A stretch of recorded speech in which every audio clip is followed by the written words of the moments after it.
urgent need to restore St Mary's Church was where it all began back in 1966. That year the first village festival was organised, and now the three-day event has become an annual highlight, not only here in Worstead but throughout the county of Norfolk.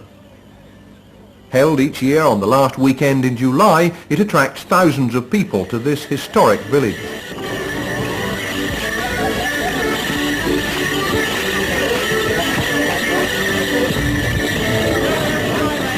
And the local enthusiasts who organise the festival clearly enjoy it as much as the visitors. In medieval times, East Anglia was the most densely populated area of England.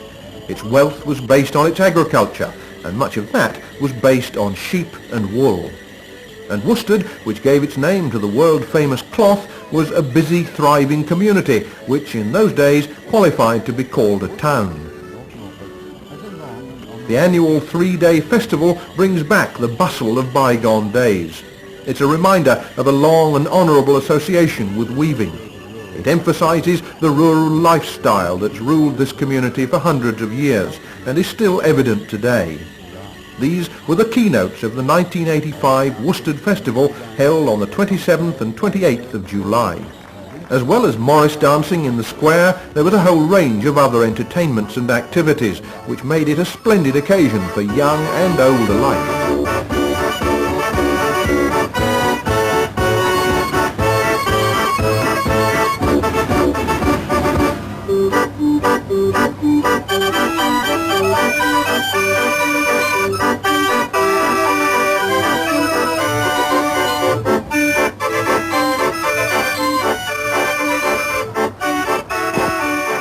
The festival takes over the whole village. These stalls, for instance, are set up in what was once, until a few years ago, a milking shed housing 72 Frisian cows.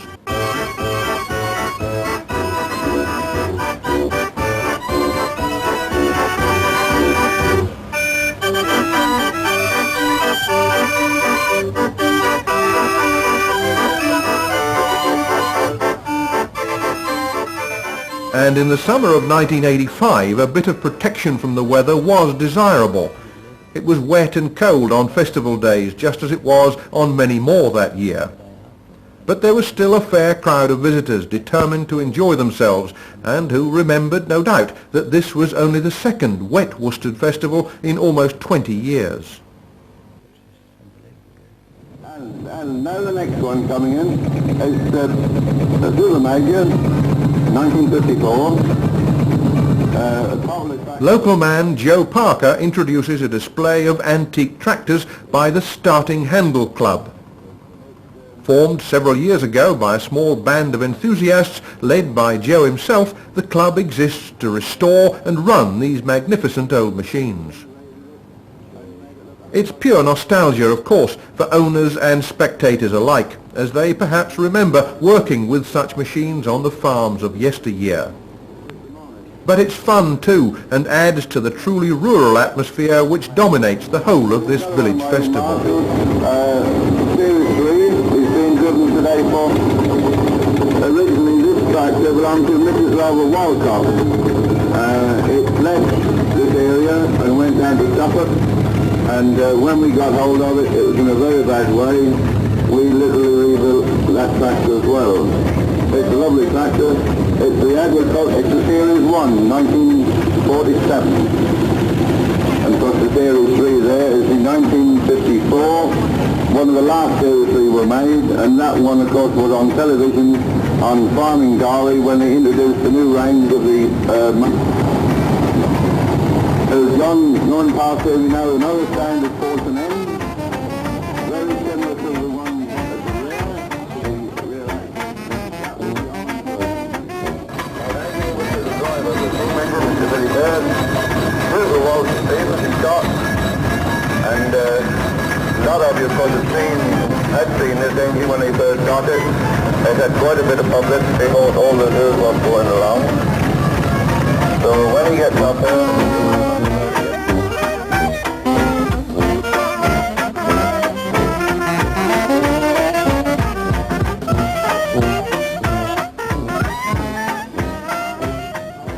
the best of tradition is the theme, and that even extends to the music.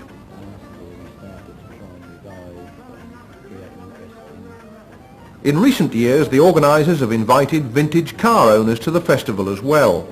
Lovingly restored, cleaned and polished, they're driven with pride around the arena.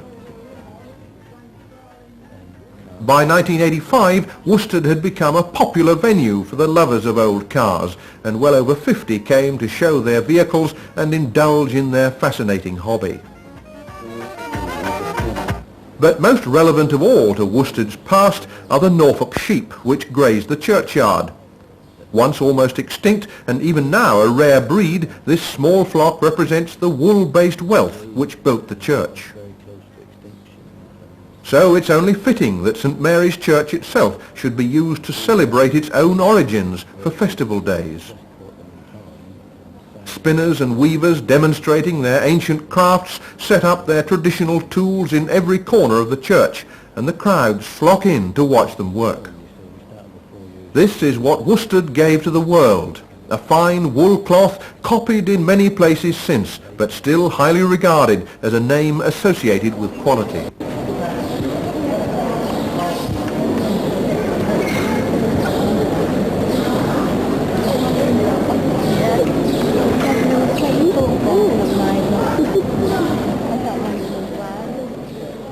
Back in the 14th and 15th centuries, the work would have been done in weavers' cottages around the community, and some of the wealth created was gratefully given to the church to build and beautify it.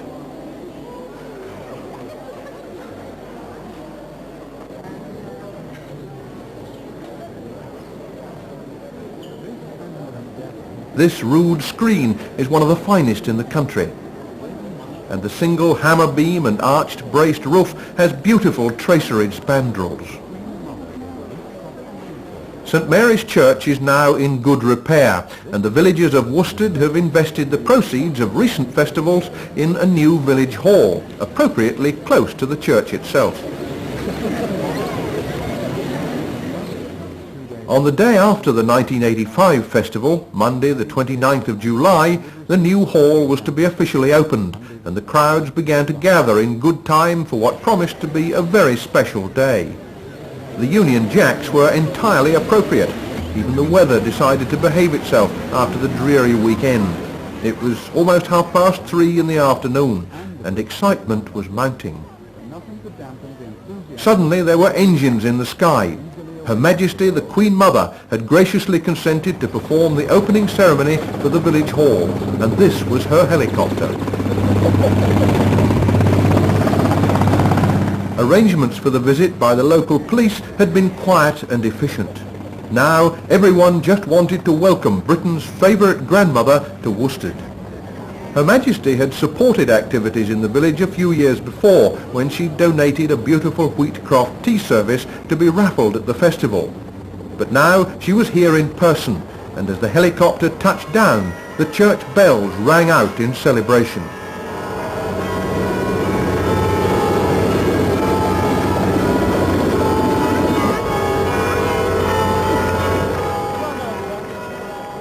The Lord Lieutenant of Norfolk, Mr. Timothy Coleman, and his wife, Lady Mary, herself a relation of the Queen Mother, welcomed Her Majesty to the county. Her Majesty's Treasurer, Sir Ralph Anstruther, and her Lady-in-Waiting, the Dowager Viscountess Hambledon, were in attendance.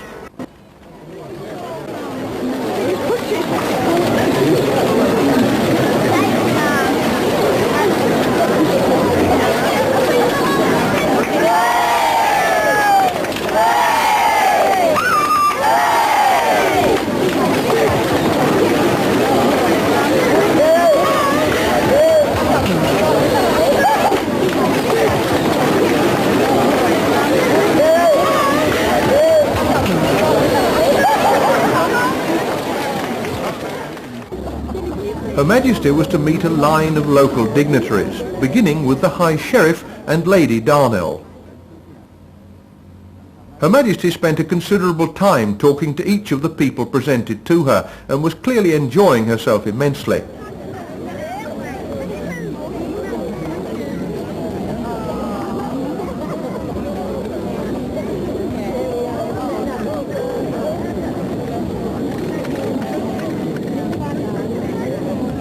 Mrs. Bensley, the chairman of the North Norfolk District Council, and Mr. Bensley. Also in the line-up were local MP Mr. Ralph Howell and Mrs. Howell.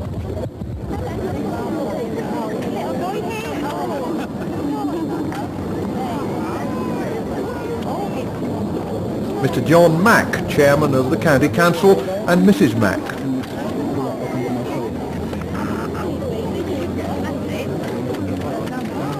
Next, Mr. George Charlton, the Chief Constable, and Mrs. Charlton. And Max Carter, chairman of Worstead Parish Council and a former secretary of the festival, there with Mrs. Carter. And on the end of the line, Mr. Gavin Patterson, the hall president and festival chairman.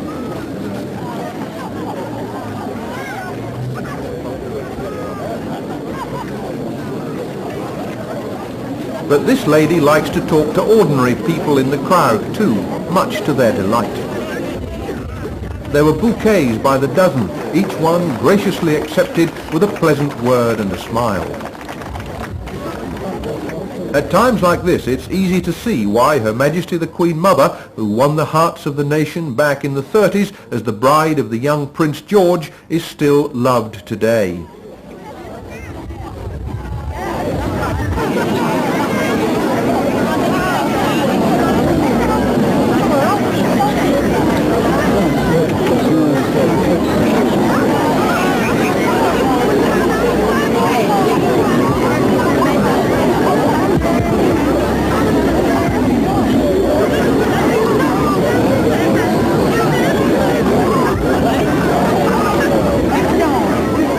Age is no barrier, either to Her Majesty or to her loyal subjects.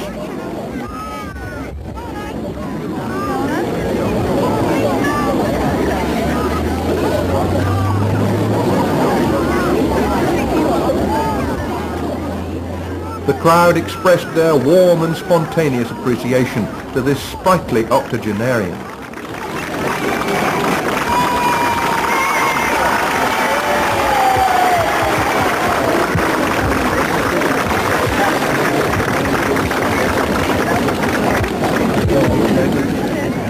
Now it was Gavin Patterson's turn to present the members of the Village Hall Committee.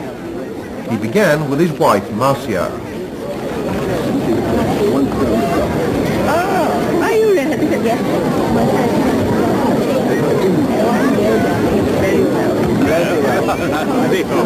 Lovely day, isn't it?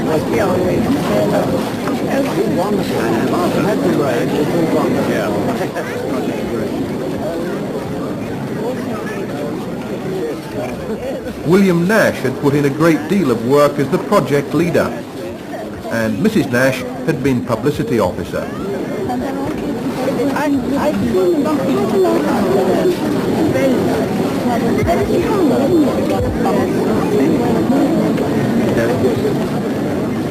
Derek Gibson had been chairman of the Hall Committee. He was there with Mrs. Gibson.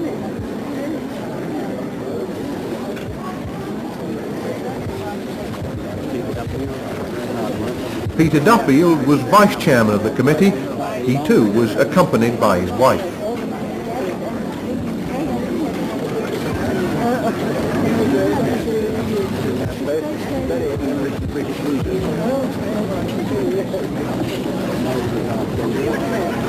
The treasurer, and a man who'd only recently come to live in Worstead, was David Richardson, there with Mrs. Richardson.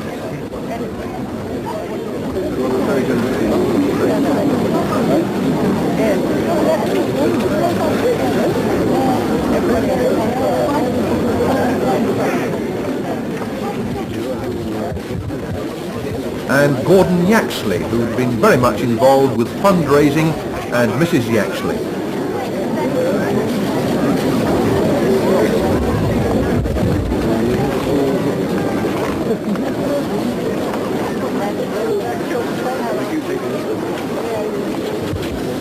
Finally, a proud moment for Hall President Gavin Patterson. His two young sons, Gavin and Alexander, arrived on cue and complete with kilts to present Her Majesty with a basket of flowers. Being Scottish herself, it no doubt made her feel at home. Young Alexander was clearly very relaxed anyway, while Gavin Jr. was a little bit worried about the thunderflies on his white shirt. A pleasant interlude before the formalities. Your Majesty, distinguished guests, ladies and gentlemen, a very warm welcome to the parish of Worstead. Welcome also to our new hall. It is a long time ago the seed of the idea was planted. The action really started some 7 years ago, but the very intense planning and the actual building was over the last 2 years. As you see, it still needs many internal fittings and trim to give it character and take away the bareness. It's rather like a newborn baby without its clothes. Sorry for the comparison, but my life seems to rotate around babies these days. However, the hall is already working quite hard and we are well pleased with the bookings. I've often wondered, Ma'am, if perhaps you had rather more to do with this project than you realise. I well remember when you were so very kind and gave us a Wheatcroft Roses tea service to our festival committee. We had just completed our first festival, and perhaps more by luck and brave ignorance, it had been quite successful. With that experience, we were more cautiously planning another when we received word of your kind gesture. The reaction was immediate. It boosted everyone to a much higher plane of confidence and determination. It taught us to aim high and be ambitious if we were to actually succeed in saving our disintegrating church. Some 10 years later, with a major part of the church restoration behind us, it was quite forcibly pointed out that our Sir Harold Harmsworth Memorial Hall, which had served the village so well since 1920, had become very tender indeed. So here we are, another 9 years later, after a great deal of hard work by a great number of people, still aiming high. Thanks are due to so many people over the years that it's quite impossible to mention names. Our thanks to both county and district councils, to those who have helped with donations, those who have helped with the planning and construction, those who willingly give their time on the fundraising committees and who have worked so very hard at it. From the willing gestures of help from outside the village to the cups of coffee at the many meetings, often well on into the night. We thank you all very much indeed. Most of the people are represented here today, and we hope they will accept this very special occasion as our wholehearted appreciation of their efforts, whether it was a major role or a backup chore. We have had to encroach a great deal on committee members' leisure time, competing with Crossroads, Dynasty and Dallas. You could say that even old JR could not stop us. We of course have had a lot of laughs and made many new friends, but the most valuable fact of all is that we have learnt to work together and get our priorities right. How lucky Worstead has been to have had so many friends and help from so many quarters. It just could have been, had fate dealt other cards, we would now be patching up an old worn-out hall, and we might only have a ruin instead of the beautiful building across the road. We could not be celebrating this day at a better time. The church has just had its last big structural repair completed, leaving much to do but smaller items to contend with. This hall, though built and running, still has a club room, a veranda, a storeroom to be added. At the moment it's being used regularly for badminton, aerobics, dog handling club, Mardlers club, Women's Institute and Fellowship, with a mixture of dances, 21st parties and wedding receptions, and fetes thrown in. We hope it will be enjoyed by all age groups for many years to come.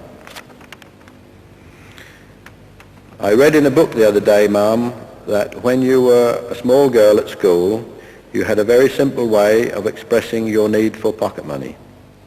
You wrote a note home which merely said SOS, LSD, RSVP. It would save a great deal of time if we could adopt your system. We know of your interest in the countryside and agriculture in particular. We read of your travels all over the world and the immense amount of work you get through. What a wonderful example you set. I believe you have a favourite motto, which is, your work is the rent you pay for the room you occupy on earth. We must all agree that your rent is well paid up.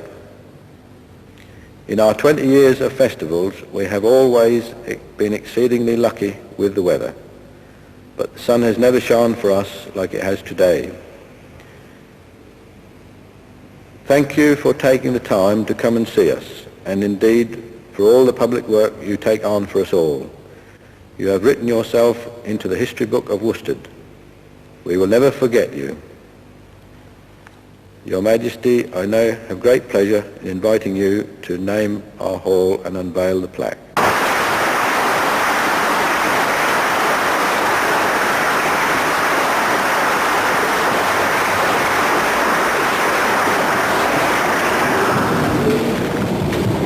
Well, it is nearly 20 years since I first heard of the plans to raise funds for the restoration of Worstead Church. And I'm so pleased to be here today to see the outcome of what has been a tremendous effort on the part of this parish. Those early plans developed into the Worstead Festival, and as the years passed, the momentum increased and money seemed to come in to such an extent that not only has it been possible to save your beautiful and historic church, but there have been enough funds to make a contribution towards the cost of this magnificent new village hall. The original hall was given, as we know, by the late Sir Harold Harmsworth, and it was a great boon in its day. But as I believe as time went on, it was found to be a little far from the centre of the village, and maintenance costs became prohibitive. Now, through the generosity of many benefactors, this new hall has been built and equipped. It is a tribute to the enterprise and enthusiasm of everyone in the community, and a shining example of what can be achieved when people have the will to help themselves. I do congratulate you most heartily, and I now take much pleasure in declaring open the Worstead Village Hall.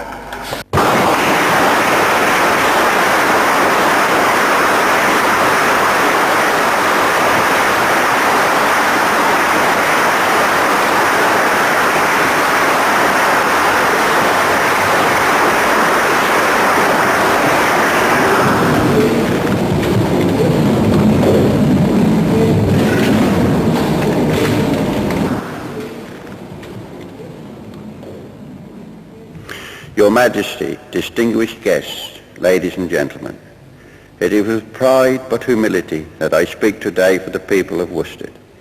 It was some 13 months ago, when the hall was still under construction, that I wondered whom shall we have to perform the official opening. Many names came to mind, but I asked myself, who is the most respected and best loved person in the land? And in my mind, ma'am, there was no doubt. At that time, it seemed to be a wild and improbable dream, but today that dream has come true. As Mr. Patterson has said, the hall meant long and hard work for many, but your presence here today, ma'am, has made it all worthwhile. Your love of Norfolk is well known, and I see from the popular press you are now being called the Queen of Hearts. Certainly, ma'am, you have captured the hearts of the people of Worstead, and it is from the bottom of my heart that I thank you for opening our hall, unveiling the plaque, and for graciously permitting us to call it the Queen Elizabeth Hall.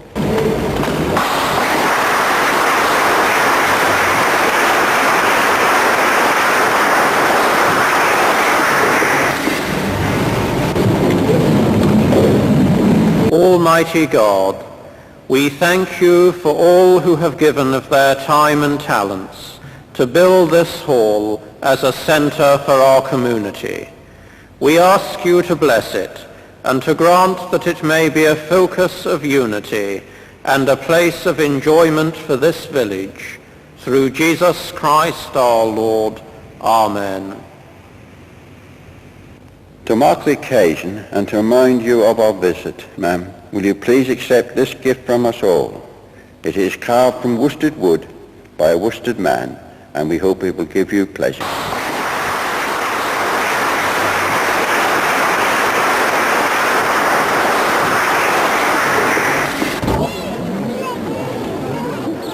While the crowd waited, Her Majesty was conducted through the new hall to inspect its facilities. As she did so, she was introduced to more of those who had helped to make the ambitious project possible. But the people of Worstead and others who'd come for the day were impatient to see her again. They were not disappointed for long.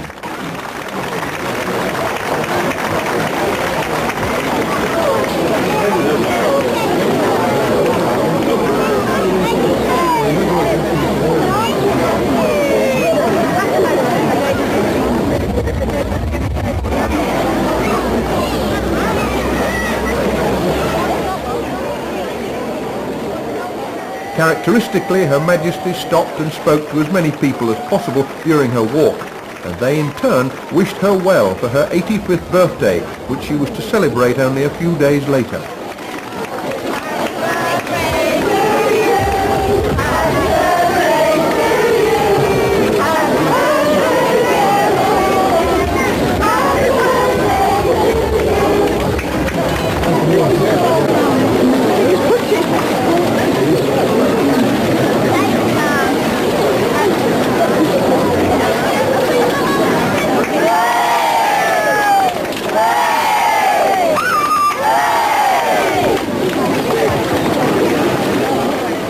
Parish Council Vice-Chairman Bernard Ames was presented to Her Majesty at the foot of new steps built for the occasion to give direct access to the churchyard.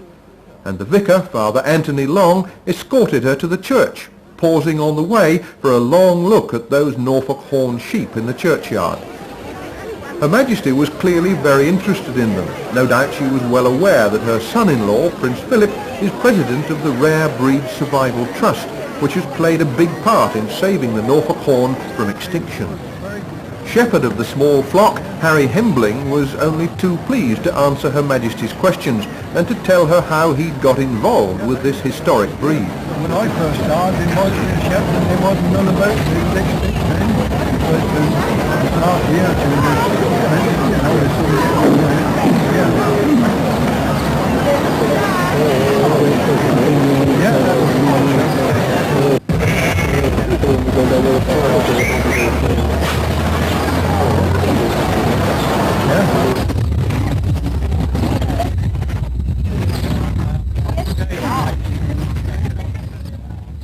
On up the path towards the church, the fresh breeze plucking at Her Majesty's dress. But another warm welcome awaited her at the door. Vicar's Warden, Fred Duffield, and Mrs. Duffield were presented.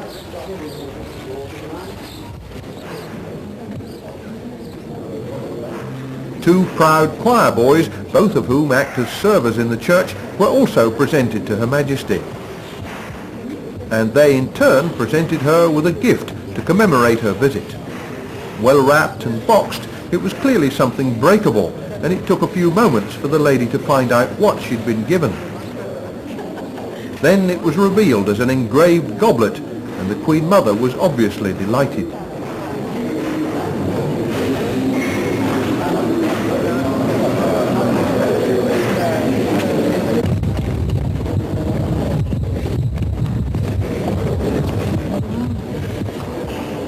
On down the aisle through the unusual boxed pews, the Queen paused yet again to chat to village people.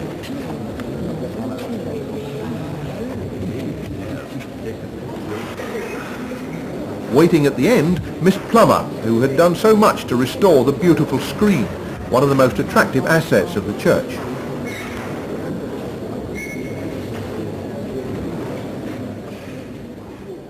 But today the church was like a little woolen factory.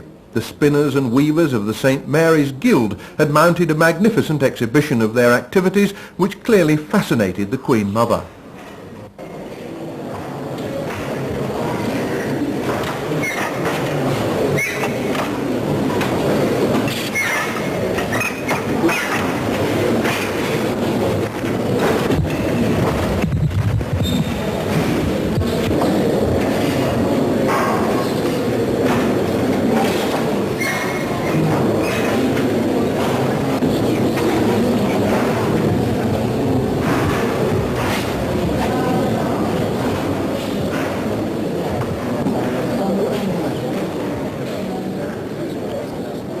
As the congregation looked on from the pews, she took her time inspecting every aspect of the exhibition in detail and asking a great many questions, much to the delight of all involved, especially Miss Ethel Howlett, a founder member of the St. Mary's Guild.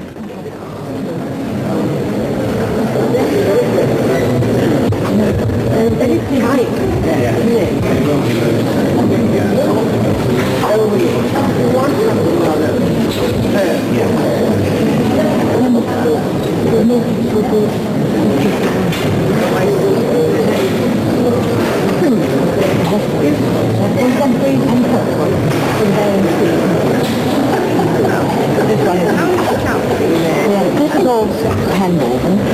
It's your hand. Great choice of colours. This is a way to use up your name. I'm sure it is. You always get out of the horse and then set. That's beautiful.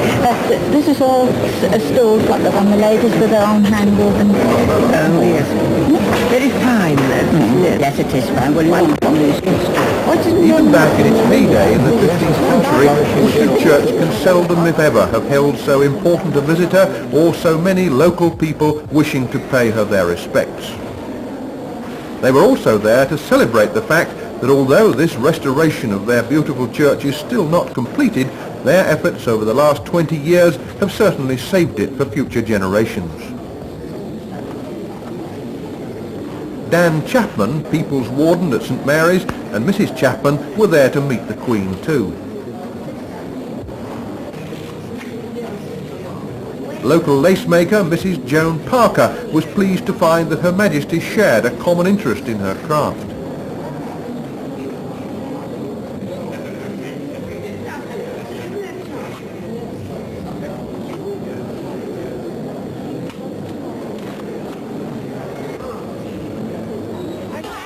Out in the sunshine, the crowds waited for yet another glimpse of their royal visitor, and it was the turn of the children from the village school to welcome her with their handbells.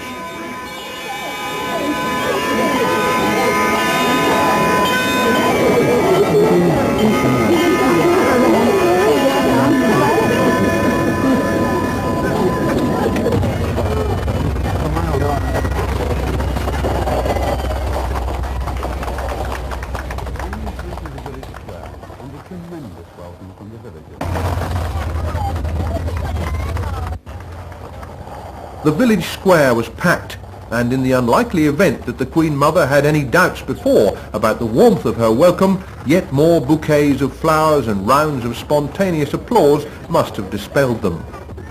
Indeed, every available pair of hands was commandeered to carry all the gifts. And as this much-loved lady began to explain that reluctantly she had to leave, a distant piper played the Queen Mother's march.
A final wave to some old friends and many new ones. Then up the steps of the helicopter of the Queen's flight, which on this occasion looked as if it could have been delivering flowers. So full was the cabin with floral tributes.